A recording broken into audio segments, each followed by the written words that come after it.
o meu nome é Francislaine, eu curso Direito na Universidade Unip, aqui em Ribeirão Preto.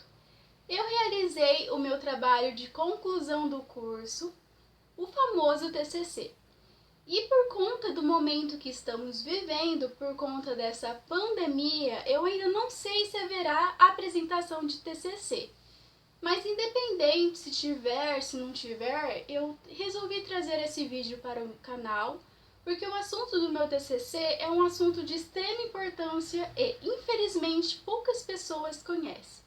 O tema do meu TCC é obsolescência programada, tá?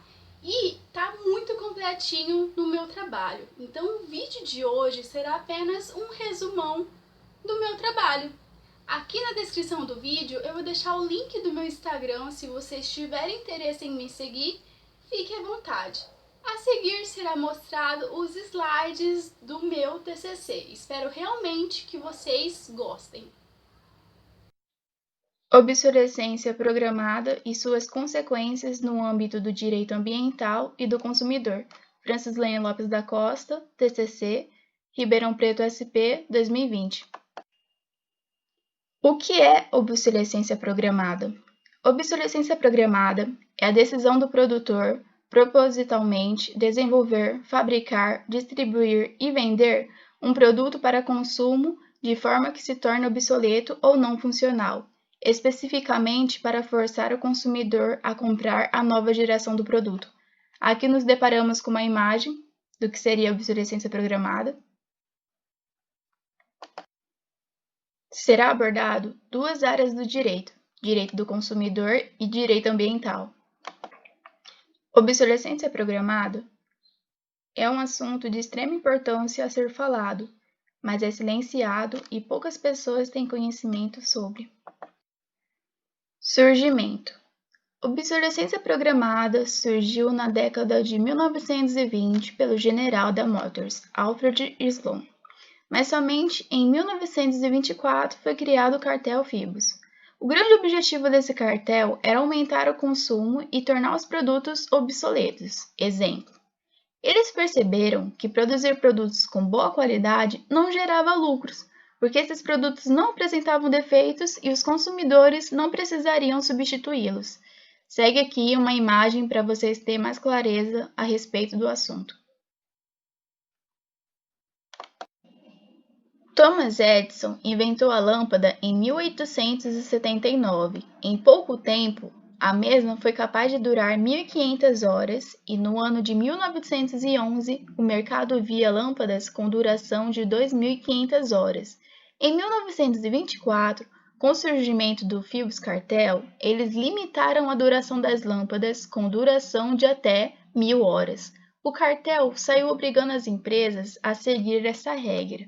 Caso contrário, receberiam multas e outras penalidades. Ou seja, segue aqui uma imagem aqui, programados para morrer.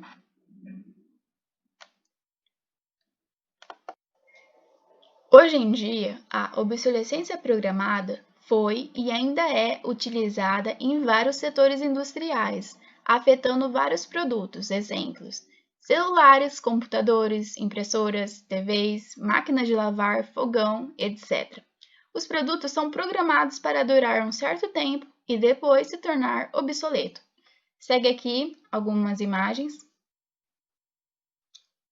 Quem nunca se deparou com as gerações de celulares que constantemente vivem se atualizando, tendo novas tecnologias, enfim. Consumidor. Todos já foram vítimas da obsolescência programada, onde comprou determinado produto e em pouco tempo ele apresentou defeitos. E quando o produto é levado para arrumar, a peça que precisa trocar é mais cara do que adquirir outro produto novo. Esse produto com defeito se torna obsoleto e acaba sendo substituído por outro mais moderno. Segue aqui a primeira imagem e a segunda imagem. Capitalismo. Obsolescência programada está diretamente ligada ao capitalismo. Aqui nos deparamos com uma imagem onde o carinha está já tá em uma sombra debaixo da árvore. Aí outro carinha tem uma ideia, pensa, começa a arrancar a árvore, ou seja, destruir o meio ambiente, começa a construir e depois apresenta para o cara uma nova ideia, tá? Para se proteger na sombra. O cara compra a ideia e sai por isso mesmo. Ele tem a mesma sombra que teve anteriormente. Capitalismo. O objetivo é produzir cada vez mais melhores tecnologias e, com isso, conseguir um crescimento econômico. As pessoas que não aderir ao capitalismo com suas tecnologias simplesmente se tornam ultrapassadas e esquecidas na sociedade. Aqui nos deparamos com o capitalismo estragando o meio ambiente. O carinha que está muito feliz com a nova geração do iPod dele. E o cara, que são muitas vezes as empresas, muito ansioso para esse produto apresentar defeito e esse carinha ter que substituir por outro. Código de Defesa do Consumidor. No artigo 2º, diz o seguinte: consumidor é toda pessoa física ou jurídica que adquire ou utiliza produto ou serviço como destinatário final. Parágrafo único.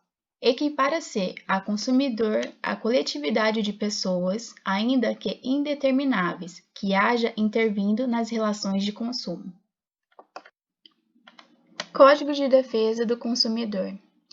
No artigo 3º, prevê o seguinte: fornecedor é toda pessoa física ou jurídica, pública ou privada, nacional ou estrangeira, bem como os entes despersonalizados, que desenvolve atividade de produção, montagem, criação, construção, transformação, importação, exportação, distribuição ou comercialização de produto ou prestação de serviço. Código de Defesa do Consumidor, no artigo 3º, parágrafo 1º, prevê o seguinte: produto é qualquer bem, móvel ou imóvel, material ou imaterial.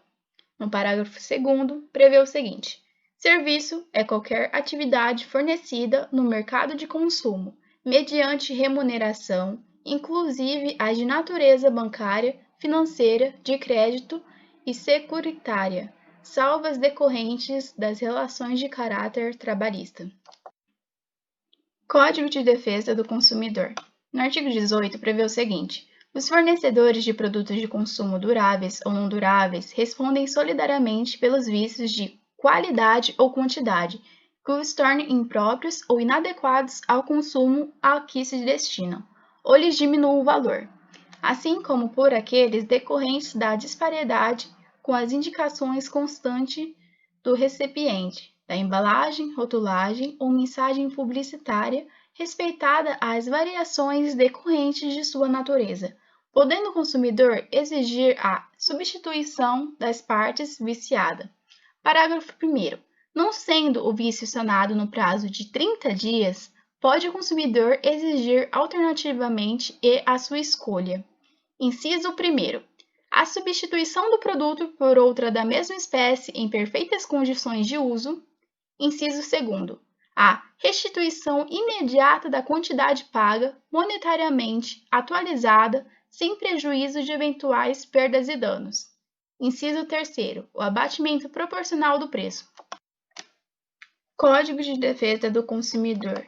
No artigo 32, os fabricantes e importadores deverão assegurar a oferta de componentes e peças de reposição enquanto não cessar a fabricação ou importação do produto. Parágrafo único. Cessadas a produção ou importação, a oferta deverá ser mantida por período razoável de tempo na forma da lei. Meio ambiente. Para onde vai o lixo que produzimos? Então aqui nos deparamos com uma imagem chocante, porque produzimos muito lixo e ninguém tá nem aí para onde vai o lixo que produz, né? Meio ambiente. Estudos apontam que uma pessoa que vive até os 70 anos chega a gerar mais de 20 toneladas de lixo, mas a tendência é só piorar por conta das tecnologias. As pessoas não estão mais consumindo por necessidade, mas sim por prazer. Aqui nos deparamos com a primeira imagem, como fica claro que o cara nem tem uma casa muito boa para morar, ele poderia estar melhorando várias coisas da casa, mas o objetivo dele é a TV, ou seja, ele está consumindo apenas por prazer. Aqui nos deparamos com a segunda imagem. O clima está louco? Sim, o clima. Ou seja, o próprio ser humano está destruindo o meio ambiente. Meio ambiente. Os países que menos produzem lixo por habitante é a Nova Zelândia e a Austrália. Ambos têm um percentual de 17,3 quilos. Já os países que produzem mais lixo por habitantes é a América Latina. O Brasil está classificado em uma péssima posição, produzindo cerca de 1,5 milhões de toneladas. A China produz cerca de 7,2 milhões de toneladas de lixo eletrônicos, estando em primeiro lugar na classificação. Então, nos deparamos com a seguinte lei, Lei número 6.938, de 31 de agosto de 1981, Política Nacional do Meio Ambiente. No seu artigo 14, parágrafo 1º, prevê o seguinte: sem obstar a aplicação das penalidades previstas nesse artigo, é o poluidor obrigado, independentemente da existência de culpa, a indenizar ou reparar os danos causados ao meio ambiente e a terceiros, afetados por sua atividade. O Ministério Público da União e dos Estados terá legitimidade para propor ação de responsabilidade civil e criminal por danos causados ao meio ambiente. Então, na imagem, nos deparamos com os resíduos que muitas vezes são jogados em qualquer lugar e nos deparamos também com a vida útil desses produtos para poder se decompor. Nos deparamos então com outra lei, Lei número 12.305, de 2 de agosto de 2010. No artigo 9, prevê o seguinte: na gestão e gerenciamento de resíduos sólidos, deve ser observada a seguinte ordem de prioridade: não geração, redução, reutilização, reciclagem, tratamento dos resíduos sólidos e disposição final ambientalmente adequada dos rejeitos.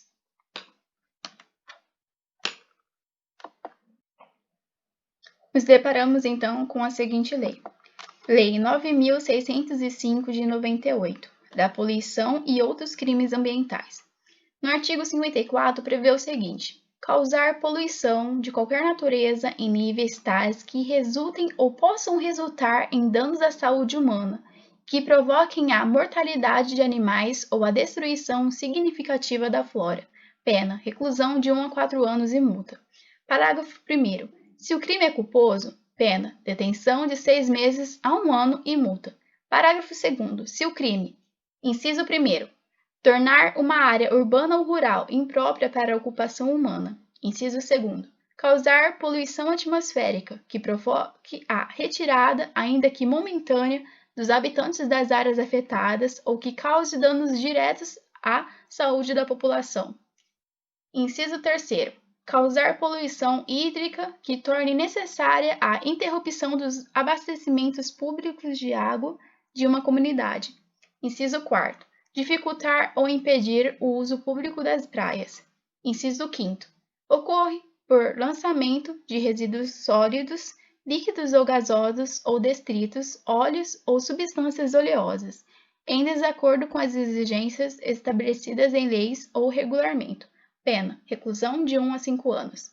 Parágrafo 3º.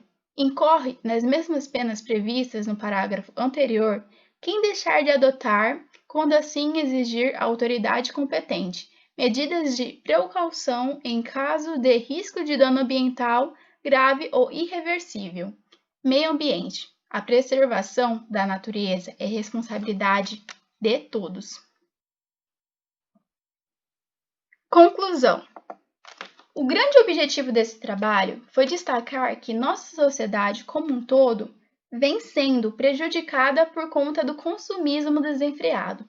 E o grande vilão dessas práticas tem sido a obsolescência programada. Essas práticas ferem tanto o direito do consumidor como o direito ambiental. A sociedade também tem uma parcela de culpa, onde muitas vezes só estão preocupadas em consumir e não têm interesse em saber para onde está indo o seu lixo. O planeta Terra está em estado de alerta, pois os problemas estão só aumentando. Se quisermos ter um lar para nossas futuras gerações, a obsolescência programada tem que ser barrada. Bom, gente, como é um trabalho de conclusão de curso, eu queria fazer alguns agradecimentos. Primeiramente a Deus, porque eu já pensei várias vezes em desistir do curso, mas Ele sempre me deu forças para continuar. Gostaria de agradecer também aos meus pais, Dalva e Antônio, porque eles foram um alicerce na minha vida. Sem eles, eu não teria conseguido concluir o curso. Gostaria de agradecer também ao meu companheiro William Jr., porque todas as vezes que eu disse que queria desistir do curso, ele sempre falava que se eu quisesse realmente vencer na vida, eu teria que estudar. E o William, gente, ele se formou na Unip também, em Engenharia Civil.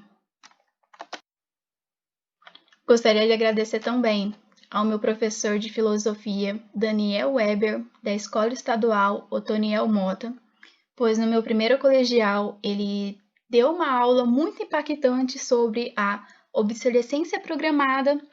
Tanto é que aqui na descrição do vídeo eu vou deixar o link do vídeo que ele deu a aula, tá? Se vocês tiverem interesse. E assim, esse tema, a obsolescência programada, sempre esteve presente na minha vida. Eu fui muito vítima da obsolescência programada.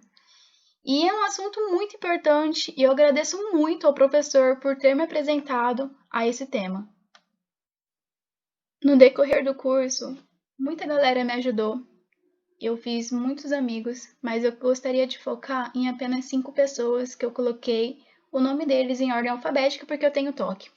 Primeiramente, a Agatha, o Alan, a Amanda, a Juliana e o Maurício. Eu gostaria de agradecer a vocês por todos os momentos que tivemos, sejam eles bons ou ruins. Gostaria de agradecer por todos os conselhos, por todas as risadas, por todos os resumos emprestados, por todos os ensinamentos. Enfim, eu gostaria de agradecer vocês por tudo e dizer que vocês serão meus amigos da faculdade para a vida. Agradeço ao meu professor e orientador, Davi Isaac, que me concedeu a oportunidade de ser sua orientanda, que sempre com muito profissionalismo me conduziu ao presente trabalho. Agradeço também aos funcionários, colaboradores e professores da Faculdade de Direito pelos ensinamentos prestados no decorrer desses 5 anos de graduação. Coloquei a fotinha aqui do meu professor e o time de futebol, que ele toda a aula fala desse time aqui, e o logo da Unip. Fim! Espero que vocês tenham gostado.